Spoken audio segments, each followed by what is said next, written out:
Hi everyone, my name is Daisy Wananga and I'm going to talk about racism and its history. Racism is something that still happens, but in the past it was like normal. Many people suffered a lot of consequence about this and their quality of life were affected too. So I would like to explain many events that happened and how it affected their quality of life and how they could fight against this. At the beginning, people were divided into groups called races. Black American people suffered a lot. Education, healthcare, civil rights were restricted for them. Martin Luther King was a social activist. He was very important because he played a key role in American civil rights.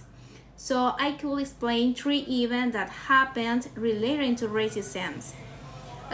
The Montgomery bus boycott. It was a civil rights protest during which African Americans refused to ride city buses in Montgomery. It began with Rosa Parks. She was an African American who was arrested and fined for refusing to yield her bus seat to a white man. The Little Rock Nine. They were a group of African American high school students who challenged racial segregation in the public school of Little Rock.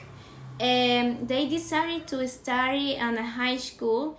At that time, it was not allowed for them. But when they arrived at the school, the other students began shouting, throwing stones, and threatening to kill the students. But it was the first way to start changing things. Finally, we have another movement. It was called Albany Movement.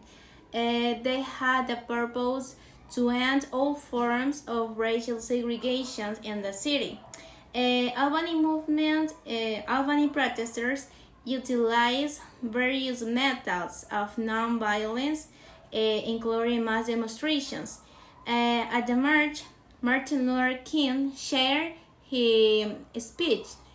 It was called "I Have a Dream," and it was focused on people because they say that people were judged not by the color of their skin, but by the content of their character.